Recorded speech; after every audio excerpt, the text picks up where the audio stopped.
চাওক আজি মই এজ এ পলিটিচিয়ান নহয়, as a concerned citizen, as a Karbi আংলঙৰ চিটিজেন হৈ মই আজি আহিছোঁ।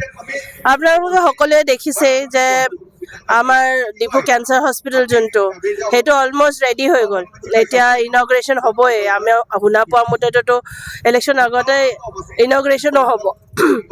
কিন্তু যোনটো কথা দিছিলে যেতিয়া এইখন মানে বনোৱা ষ্টাৰ্ট হোৱাৰ আগত যেতিয়া আমাক কথা দিয়া গৈছিলে যে ইয়াত জবছ আমাৰ লোকেল মানুহে জবছ বহুত পাব, সেইকাৰণে আমিতো খুলি আছোঁ যাতে আমাৰ মানুহে আমাৰ ইউথবোৰে আৰু অপৰচুনিটিছ পায়, জব অপৰচুনিটিছ পায় বুলি। কিন্তু আজিৰ দিনাখনত কি হৈছে, এতিয়া খুলিবলৈ হ'ল কিন্তু মানুহ এপইণ্টমেণ্ট পোৱা নাই। আজি শুনিছোঁ কেইদিনমান আগৰ পৰা বোলে ইণ্টাৰভিউ ষ্টাৰ্ট হৈছে। ইণ্টাৰভিউটো লোৱা কোম্পানীজন যোনটো গল্ডেন কোম্পানী বুলি আছে এটা, সিহঁত বিডিং কৰি পিনি সিহঁত ল'লে, ইণ্টাৰভিউ সিহঁতে হোল্ড কৰি আছে।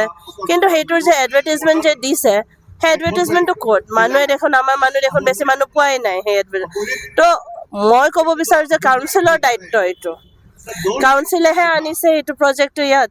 তো কাউন্সিলৰ দায়িত্ব যে আমাৰ ইউথে গোটেইখিনি যাতে গম পায়, তেওঁলোকে যে ইকুৱেল অপৰচুনিটি পায়, এইটো কাউন্সিলৰ দায়িত্ব। তো কাউন্সিলৰ ফেইলিয়াৰ হয় এইটো। তেওঁলোকে বাৰে বাৰে প্ৰমিছ কৰি আছে, বাৰে বাৰে কথা কয় যে তেওঁলোকে জব অপৰচুনিটিছ দিব, এই বাহিৰৰ পৰা কোম্পানীজ আহিলে, বাহিৰৰ পৰা আমুক আহিলে তামুক আহিলে আমাৰ মানুহবোৰে কাম পাব।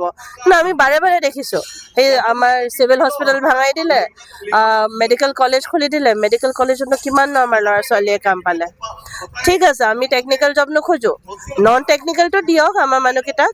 তো আমাৰ মানুহকেইটাক কি কৰি খাব? যদি এই অকণমান অপৰচুনিটি আহোঁতেই যদি বাহিৰৰ মানুহ যদি আহি পিনে ইয়াত আহি বহি যায়, তো আমাৰ ল'ৰা ছোৱালীবোৰে কি কৰিব? পঢ়িব কি? এতিয়া এনেকৈ যদি তেওঁলোকে ক'ব পাৰে যে টেকনিকেল আমাৰ পাৰা ল'ৰা ছোৱালী নাই, কিন্তু যদি তেওঁলোকে এই অপৰচুনিটিটো দিয়ে, যদি তেনেহ'লে আমাৰ ল'ৰা ছোৱালীও এই টেকনিকেল জবছবোৰ, টেকনিকেল লাইনবোৰ পঢ়া ষ্টাৰ্ট কৰিব। তো মুঠতে এইটো মই ভাবোঁ যে এইটো কাউন্সিলৰ ফেইলিয়াৰ। কাউন্সিলে এইটোৰ ওপৰত আৰু ভালকৈ তেওঁলোকে প্ৰচাৰ কৰিব লাগিছিলে। যদি সঁচাকৈ যদি তেওঁলোকে যদি দিবলৈ যদি ভাবিছিলে যদি, তেনেহ'লে আৰু ভালকৈ তেওঁলোকে প্ৰচাৰ কৰিব লাগিছিলে আৰু এই মিছা কথা কোৱাখিনি বন্ধ কৰিব লাগে। আমাৰ ল'ৰা ছোৱালীবোৰে পঢ়া লিখা কৰি পিনি আজিকালি দেখা পাওঁ অটো চলাই আছে বোলে, পিক আপ ট্ৰাক চলাই আছে বোলে, হাজিৰা কৰি আছে বোলে। তো এইটো ঠিক নহয়। তেওঁলোকে এইটো বেছিকৈ তেওঁলোকে গুৰুত্ব দিব লাগে যে আমাৰ আনএমপ্লয়মেণ্টৰ চিটুৱেশ্যনটো কেনেকৈ তেওঁলোকে শুধৰাব।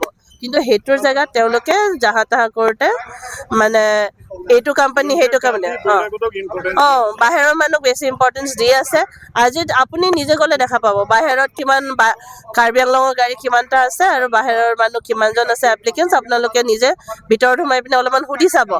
আপোনালোকৰো দায়িত্ব, মিডিয়াৰো দায়িত্ব যে আপোনালোকে কথাখিনি আপোনালোকে যাতে দেখায় ৰাইজক। সেইকাৰণে কি সকলোৱে মিলি আমি কৰিলেহে কথাখিনি ঠিক হ'ব। নহ'লে গভৰ্ণমেণ্টক একাউণ্টেবিলিটি ধৰিবলৈ বা একাউণ্টেবিলিটি ল'বলৈ মানুহ নাইকিয়া হৈ গৈছে এতিয়া। চ' আমাৰ প্ৰত্যেকটো চিটিজেনৰে ৰেচপনচিবিলিটি যে আমি উঠি আহোঁ, যোনটো ভুল হয় মুঠতে আমি গভৰ্ণমেণ্টক ধৰিব লাগে যেতিয়া গভৰ্ণমেণ্টে ভুল কৰে।